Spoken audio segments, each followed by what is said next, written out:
fún gbogbo ènìyàn ní ètò tí ìjọba àpapọ̀ ti gùnlé láti ọdún 2021 sí ọdún 2026 bí ó ti tètò ojúbà rẹ̀ kalẹ̀. Ìjọba orílẹ̀-èdè wa Benin Ààrẹ Patrice Talon àti ìṣèjọba rẹ̀ ló pète ètò yìí, èyí táwọn olóyè ìjọba ìbílẹ̀ ti ìlú Ìpòbẹ́,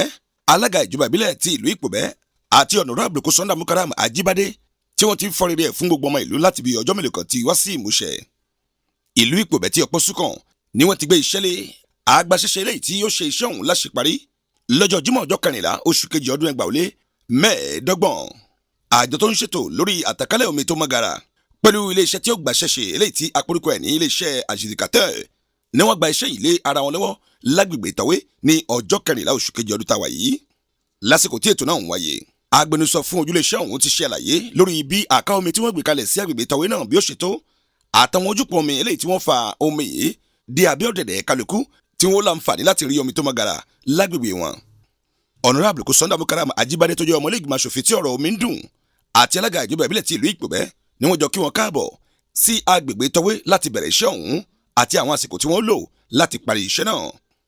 Àká omi tí ó tó láti lè dáhùn ọ̀rọ̀ omi ni ìjọba pète pèrò ẹ̀ láti gbé kalẹ̀ sí agbègbè yìí. Wọ́n ní ó kéré pin ní Ìtàwé Centre nìkan àwọn abúléko tó wà ń bẹ̀ 9 ọ̀tọ̀ọ̀tọ̀ ni ó láǹfààní láti kọ́kọ́ jẹ kó tó kan àwọn tí ó kù tí wọ́n wà ní agbègbè Ìtàwé lápapọ̀. Ní ìparí, aṣojú kọ̀ròyìn Regional News láǹfààní láti súnmọ́ Honorable Kosonda Mukaram Ajibade ẹgbọ́n tí wọ́n sọ lẹ́nu ọ̀pá gbòǹgbòǹ wa. Ìyẹn àrífọ̀lì iná mi dùn gan-an léni nítorí bí ẹ̀wọ̀ kan sọ̀rọ̀ lọ́wọ́lọ́wọ́ yìí là ń pèlè ìlú Ìkáhé lábẹ́ àṣẹ arrondissement Ìtàwé. Donc ìjọba àpapọ̀ yé eléré ẹ̀ ń jẹ́ Président Patrice Talon òun ló gbé kòkó omi lákòyà tí ń sọ̀rọ̀ ẹ̀ lẹ́tí wọn ọdún 2, 3, 5 sẹ́yìn ipe iṣẹ́ náà kó bẹ̀rẹ̀ bá sì ń ṣe ń sọ lọ́wọ́lọ́wọ́ yìí títí ọ̀sẹ̀ méjì nídìí yẹn àrífọ̀lì agbaṣẹ́ṣe náà yẹn gbéṣẹ́ fún a sọ̀kalẹ̀ sílùú Ìkáhé níbi kan sí bẹ̀rẹ̀ iṣẹ́ náà. Château Lakunni château oli 600 mètres cubes irú château wọn yóò wọ́n lájàṣẹ́ kẹ́wọ́ lè Kútọ̀nù òun náà ni wọ́n ń ṣe líbí. Donc château yẹn dísìn ẹ̀ fún gbogbo village mẹ́sẹ̀ sàn yóò wọ́n lábẹ́ àṣẹ Ìtàwé ẹ̀ fún lómi. Donc inú ẹ̀ wá dùn ayé ẹ̀ wá kún kíjọba àpapọ̀ ipe mílíà yẹn ń jù sí lọ́tún kan ń jù sí lọ́sì látòrí fún gbogbo àwọn yóò wọ́n lígbìrì kò fún ọkàn rí omi Ọlọ́run wọn fún wọn ṣe Ọlọ́run wọn ṣe pé wọ́n ṣe ń fẹ́ ìfúkórí fún gbogbo mẹ̀kúnnù pátápátá bẹ́ẹ̀ náà lẹ́rìí fún wọn náà kẹrí fọmọ wọn àdúpẹ́ ayé wa kún àwọn lè káhé báyìí à ń bẹ̀rẹ̀ iṣẹ́ náà lé ọ̀sẹ̀ méjì lẹ́nìí bẹ́ẹ̀ náà lè ti tọ́ lè ti ìsabadé yẹn ń pè lè Ìlẹ̀pa ń bẹ̀rẹ̀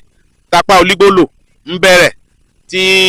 apá Ìkétu Ìdín Àdàplámẹ̀ Pànkú odò mẹ́ta ò tẹ́ rí méjì kẹrí fọlì kò ṣírọ́ láǹpa ǹjẹ́ inú ẹ̀ wá dùn ayọ̀ ẹ̀ wá kún àdúpẹ́ lọ́wọ́ ìjọba Patrice Talon. Béèyàn bá gẹṣin nínú ṣé àti ìlú Ìtàwé kò ní kọsẹ̀ àti alága ìjọba ìbílẹ̀ ti ìlú Ìpòbẹ́ tó fi dórí Honorable Kosonda Mukaram Ajibade tí ó jẹ́ ọmọlẹ́gbìmọ̀ aṣòfin tí ọ̀rọ̀ omi tó kàn gbàngbàngbàn. Eléyìí wáyé ní agbègbè ìlú Ìtàwé èyí tí a sì jẹ́ kó di mímọ̀ fún gbogbo ará ìlú nípa ìgbésẹ̀ takuntakun tí ìjọba àpapọ̀ ń gbé fún ọ̀rọ̀ omi láwọn agbègbè kọ̀ọ̀kan. Kásùmù Ṣùlàdé tí ń jábọ̀ ìròyìn fún iléeṣẹ́ Ọ̀sọ́lọ̀ TV Abudu Ọ̀làníjà ló gba àwòrán àti ohùn sílẹ̀. Ọ̀sọ́lọ̀ TV ìmọ́lẹ̀ gbogbo ọmọ ànàgó.